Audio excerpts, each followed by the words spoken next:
Exactly as I feared. My bad premonitions had come true.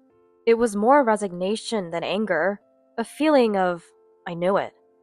James would surely do the same thing again. My tears and anger, James' apologies, they were all just temporary. My name is Lily. I'm an average working woman, neither beautiful nor particularly skilled at my job. Yet somehow I ended up getting to know a man I met at a bar and smoothly progressed to marriage. My female friends often say, "You're lucky to be married to a handsome man." But it's not as easy as it sounds. Women are always openly scheming around James, and he's well aware of his own charm. "If you keep being so demanding, I might get taken away by another woman." He had stopped listening to me. Outside, he plays the role of a loving, gentle husband, but at home, he's a complete henpecked husband. His mother, James could have married a better woman. Why settle for someone so plain and unimpressive? She's disliked me from the first meeting. Every time we visit, I'm bullied, and though my father-in-law, William, tries to calm my mother-in-law, Grace, her snide remarks never end. James, my husband, "Mom's just lonely because her only son is away. Just ignore her." He's more concerned about appeasing her than caring for me. They say love is blind, but often, "Mom's feeling lonely and cold." He goes back to his parents' house once a month, and it's too much for me. I wish we could spend more time together, just the two of us. Especially since we've been married for less than 2 years and don't have kids yet. "What's up? Dressing up all fancy?" "Just been invited by some friends. We're having a guys' night out." "But we just had lunch. I was about to suggest going out for dinner." "So early?" "We're gathering early since it's been a while." Something felt off.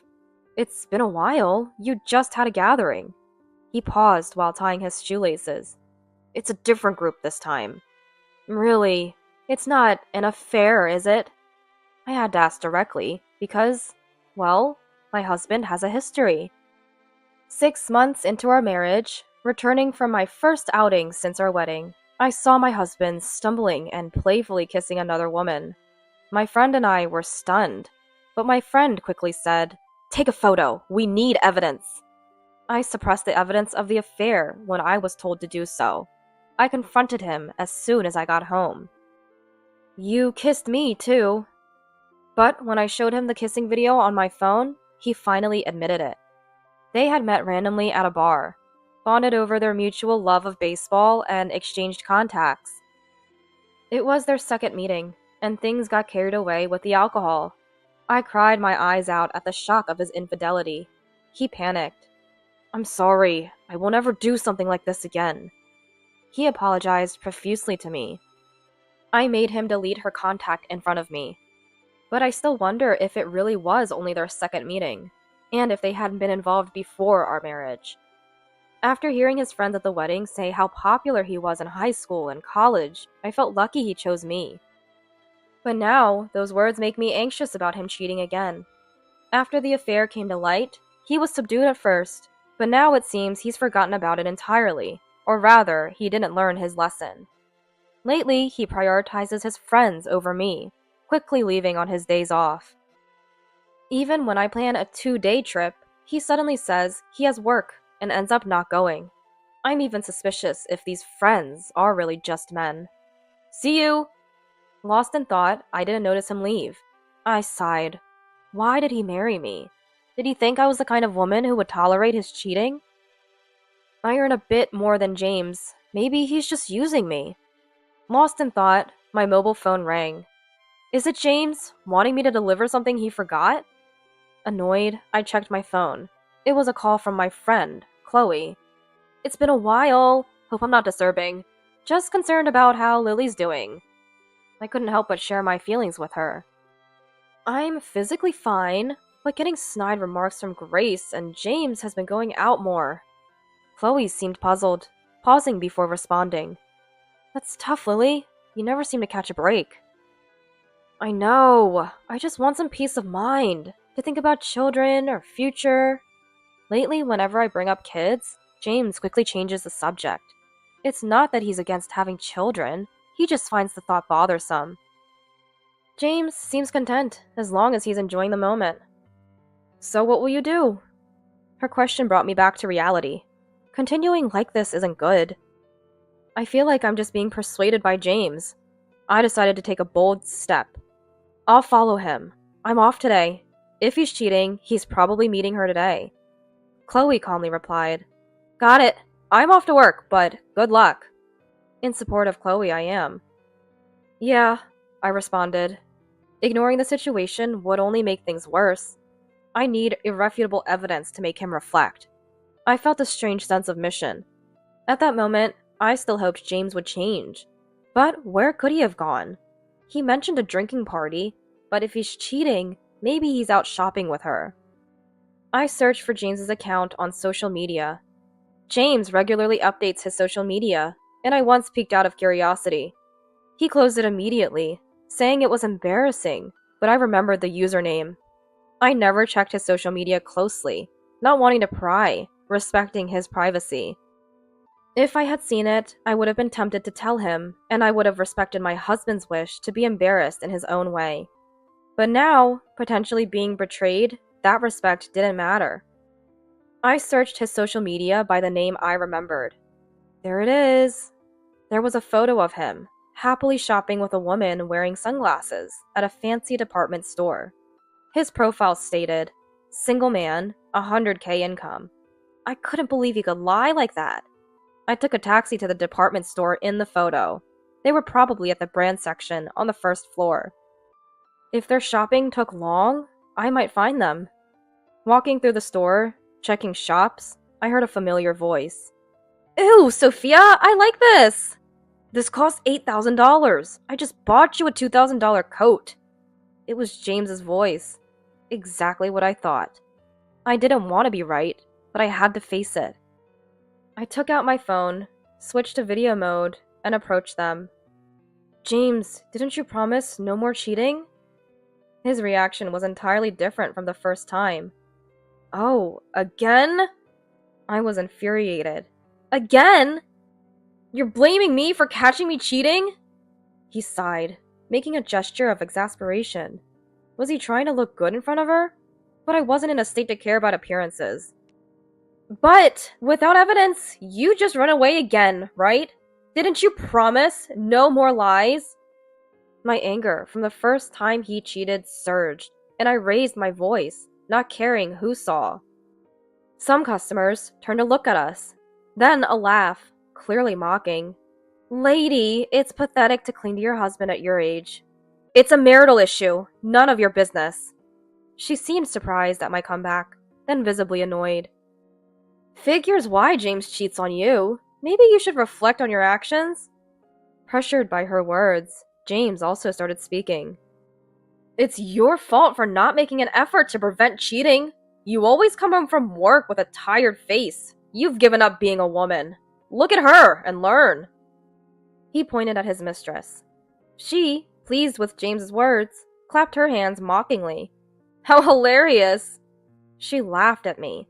I was beyond dismayed. They seemed like a different species. I decided to leave this place quickly. I won't keep this matter just between us two. I'll report this to William and Grace. James, with a smug expression, Go ahead, he said. I left the spot and exited the department store. I was completely ridiculed by them, even though I did nothing wrong. Later, a sense of emptiness and sadness welled up inside me. Why? I muttered to no one. Tears streamed down my face, but I felt it was a waste to cry over such a man. I couldn't let this go. I had to find a way to make him pay. I called my parents and told them everything. They were furious and said I could come home anytime. When I called James's parents, William answered, so I told him about the second infidelity. William apologized, confused. I'm sorry. He apologized to me, bewildered. His apology felt more sincere than James, even though he wasn't the one who did it. But Grace, who took over the call midway, Are you sure you're not mistaken? And, James is popular, so don't make a fuss just because he talks to other women. She completely dismissed me. Frustrated, William silenced Grace and hung up. I had a feeling dealing with the in-laws would be difficult. Grace seemed to want to dismiss my son's infidelity as my mistake. I didn't expect that. I wanted to rely on my parents, but with my mom hospitalized and my dad caring for her, I didn't want to trouble them. Dad tried calling James a few times to understand the situation, but James avoided the calls. Yet, he had the audacity to brag about his mistress to me, unsolicited. I started to feel mentally drained. I couldn't rely on my family, and Grace would side with her son, maybe even blame me. Then there was William. I think he's reasonable, but people change when it involves family. I couldn't handle this alone anymore. I decided to go to the in-laws alone for a discussion. I didn't bring James to avoid him sweet-talking his way out. Arriving at their house, Grace informed me that William had just left, possibly the worst timing. But having come alone, Grace sensed something was up. Unable to bear it anymore, I poured out everything that had happened. While speaking, anger brought tears to my eyes. However, Grace remained cold, and after hearing everything, "Is that why you came here?" she scoffed. I impulsively asked, "Grace, as a woman, wouldn't you be hurt if your husband cheated?" I asked. It was probably the first time I spoke so directly to Grace, but seeking empathy from her was a mistake. "James is handsome. You should tolerate some things. You should realize that you and James are mismatched. Then you wouldn't be so dissatisfied." Still, I protested. "But Grace, I've never been cheated on, so I can't understand." She added insult to injury. Ultimately, I left their house quickly. As time passed, Grace's words hurt more. Walking, tears came.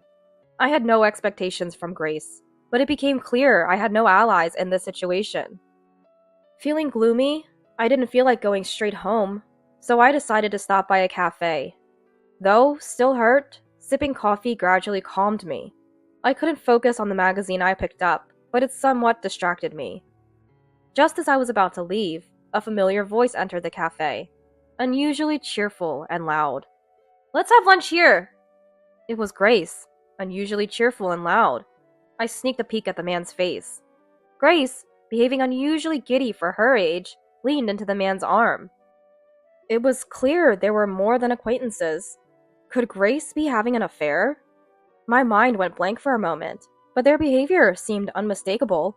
She hadn't defended me earlier. Perhaps she was conscious of her own infidelity.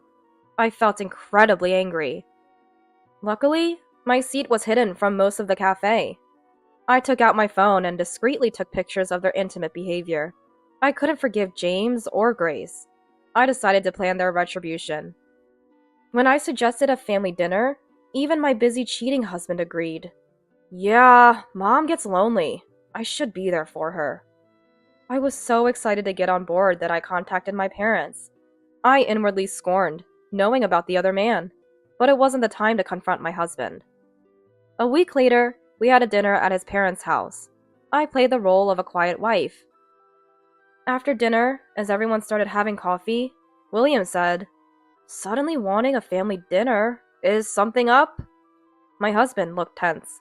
I had already told William about my husband's cheating. William was shocked.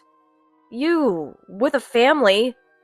His anger was palpable, but Grace interrupted, predictably. "The wife is to blame for being cheated on. It's your fault for lacking charm."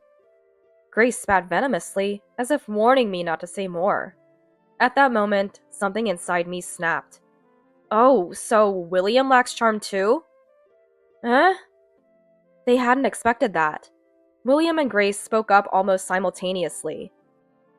"Because, Grace, you're cheating, aren't you? Based on your logic, William must be lacking charm." William looked at Grace, half doubting, half believing. Grace, red to her ears, burst out in anger. "Me? Cheating? Ridiculous! You lying wife!" Normally, I'd be overpowered, but not today. Ignoring Grace's intimidation, I pulled out my phone from my bag, showing the evidence photo to everyone. "You!" William, at a loss for words, turned to me. "Not true! Not true!" Grace desperately tried to cover it up, but it's hard to deny. when caught embracing another man in a cafe. When I saw it, my husband was surprisingly there. "Mom, no way!" My husband was shaken. "Mom's such a dirty woman!" Grace shouted back, "You're doing the same thing!" I never imagined my husband and Grace would end up shouting at each other. William interrupted the commotion. "Enough! Apologize to your wife first!" My husband, chastised by William, "Why don't you apologize to your own wife first?" looked dejected. "Willie, I'm truly sorry," he said. "It's not you who should be apologizing, William." Grace glared as usual. "Also, I'm divorcing you. You cheated with my friend. Leave the house and prepare to pay compensation in the divorce." "How can I? I've never worked." Grace's voice trembled. William coldly stated, "You're well enough to cheat. You can work." Realizing he was serious, Grace turned to my husband. "James, you understand me, right? Let's live together." His response was cold. "No way! You betrayer!" They were both selfish, only thinking of themselves. I hired a lawyer and filed for compensation in the divorce against my husband and his mistress. William, now my ex-father-in-law, did the same, hiring the same firm to divorce Grace and claim compensation. My husband ended up alone in an old apartment, and Grace struggled in unfamiliar jobs, eventually working in a relative's factory under harsh conditions. Both are too poor to move away, so I hear rumors about them. They blame each other for the divorce and now hurl insults.